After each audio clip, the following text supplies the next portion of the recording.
Assalamualaikum. Hai anak-anakku yang cerdas, hebat, dan berkarakter. Selamat datang di kelas matematika. On this occasion, kita akan belajar tentang persamaan dan pertidaksamaan nilai mutlak linear satu variabel. Kompetensi dasar pada bab ini adalah untuk pengetahuan 3.1, yaitu menginterpretasi persamaan dan pertidaksamaan nilai mutlak dari bentuk linear satu variabel dengan persamaan dan pertidaksamaan linear aljabar lainnya. Untuk keterampilan 4.1, yaitu menyelesaikan masalah yang berkaitan dengan persamaan dan pertidaksamaan nilai mutlak dari bentuk linear satu variabel. Sedangkan untuk IPK-nya ada 3, yaitu 3.1.2 menyusun persamaan nilai mutlak linear satu variabel. 3.1.3 menentukan penyelesaian persamaan nilai mutlak linear satu variabel. Dan 4.1.2 yaitu menggunakan konsep persamaan dan pertidaksamaan untuk menentukan penyelesaian permasalahan nilai mutlak. Adapun tujuan pembelajaran kita hari ini, yang pertama, diharapkan kalian mampu menyusun persamaan nilai mutlak linear satu variabel. Kemudian kalian dapat menentukan penyelesaian persamaan nilai mutlak linear satu variabel. Dan yang terakhir, kalian mampu menyelesaikan masalah dengan menggunakan konsep persamaan nilai mutlak dari bentuk linear satu variabel. Sedangkan materi pembelajaran kita pada bab 1 ini ada 3. Yang pertama adalah konsep nilai mutlak. Yang kedua, persamaan nilai mutlak linear satu variabel. Yang ketiga, pertidaksamaan nilai mutlak linear satu variabel. Oke, kita masuk pada materi pertama, yaitu konsep nilai mutlak. Nah, di sini ada cerita pertama, kita lihat gambar 1.1. Ini ada kepramukaan. Kepramukaan biasanya adalah salah satu ekstra wajib yang ada di sekolah. Pada hari Sabtu biasanya ya, latihan pramuka pada hari Sabtu. Satu pasukan pramuka sedang latihan PBB. Pemimpin regu memerintahkan pasukannya maju 4 langkah jalan. Artinya pasukan itu akan bergerak 4 langkah ke depan. Kemudian pemimpin pasukan memberikan perintah lagi, mundur 3 langkah jalan. Ini artinya pasukan akan bergerak ke belakang sejauh 3 langkah. Demikian seterusnya. Nah, di dalam konsep nilai mutlak, besar pergerakan tadi itu merupakan nilai mutlak. Jadi tidak ditentukan arah ya. Ini berbeda sedikit dengan di bilangan. Kalau di bilangan waktu kita belajar di kelas 7 SMP lalu, kalau bilangan maju 4 langkah artinya berarti dia positif 4. Kalau mundur 3 langkah dia negatif 4. Nah, kalau di nilai mutlak dia tidak ditentukan oleh arah, hanya dilihat nilainya saja. Maju 4 langkah artinya dia mutlak 4 langkah dari posisi diam, dan mundur 3 langkah artinya dia mutlak 3 langkah dari posisi diam. Oke, jadi dalam hal ini yang dilihat adalah nilainya, bukan arahnya ya.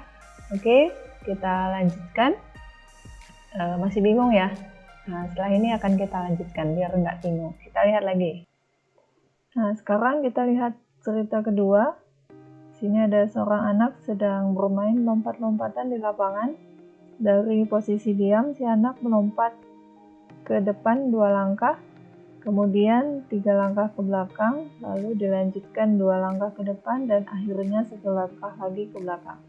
Secara matematis, ilustrasinya dapat kita nyatakan sebagai berikut. Sebelumnya kita definisikan, lompatan ke depan adalah searah dengan sumbu X positif.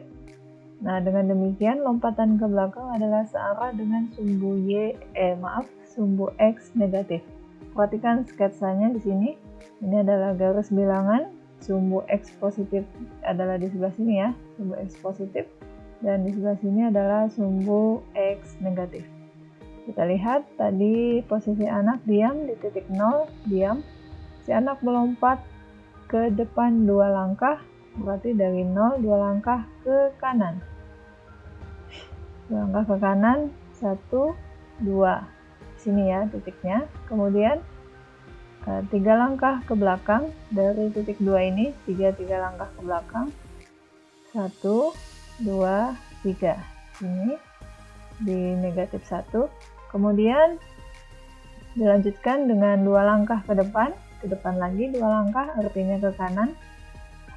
1, 2, dan akhirnya yang terakhir adalah 1 langkah ke belakang. Oke, 1 langkah ke belakang, 1, kembali dia ke titik 0. Nah, sekarang coba kita perhatikan tabel berikut ini. Kita lihat di sini ada bilangan non negatif atau bilangan positif maksudnya. Di sini ada 0, 2, 3, dan 5. Nah, nilai mutlaknya untuk bilangan 0, nilai mutlaknya adalah 0, positif 2, bilangan nilai mutlaknya 2, positif 3, nilai mutlaknya 3, positif 5, nilai mutlaknya 5. Kemudian di sini ada bilangan negatif, negatif 2, nilai mutlaknya 2 ya. Oke. Negatif 3, nilai mutlaknya 3, negatif 4, nilai mutlaknya 4, dan negatif 5, nilai mutlaknya 5.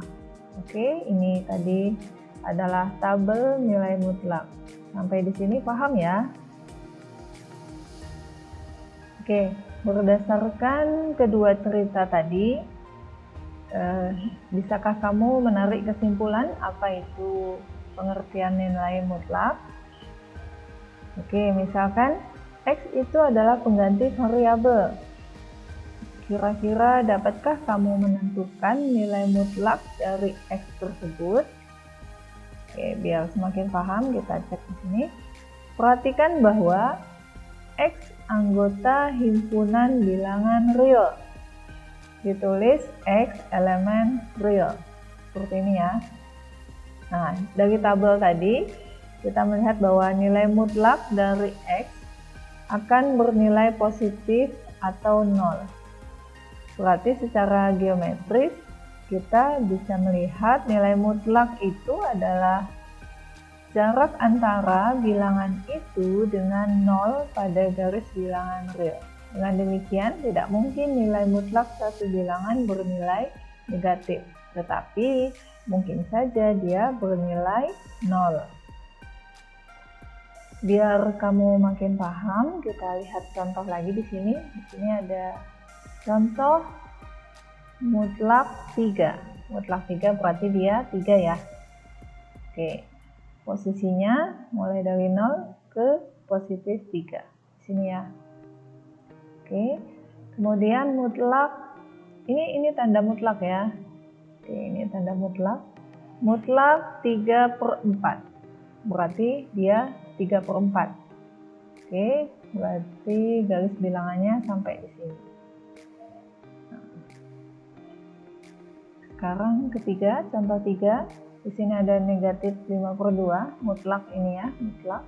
Berarti dia 5/2, mutlak 5/2. Ke kiri ya, 1, 2, sampai sini 5/2. Oke, yang keempat, ini ada negatif 3 di sini, mutlak negatif 3. Dia jadi seperti ini ya, 3.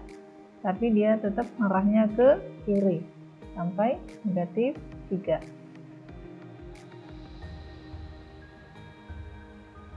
Jadi, garis bilangan digunakan sebagai media untuk menunjukkan nilai mutlak. Lalu, tanda panah digunakan untuk menentukan besar nilai mutlak, di mana arah ke kiri menandakan nilai mutlak dari bilangan negatif. Berarti, kalau ke kanan dia menandakan nilai mutlak dari bilangan positif. Oke, besar nilai mutlak dilihat dari panjang tanda panah dan dihitung dari bilangan 0. Jadi definisi nilai mutlak seperti ini, definisi 1.1. Misalkan X bilangan real mutlak X. Nah, ini dibaca nilai mutlak X. Tanda ini adalah tanda nilai mutlak. Oke, sekarang kita bisa membaca ya, nilai mutlak X. Dan didefinisikan sebagai berikut. Ini adalah nilai mutlak X sama dengan X jika X lebih dari sama dengan 0.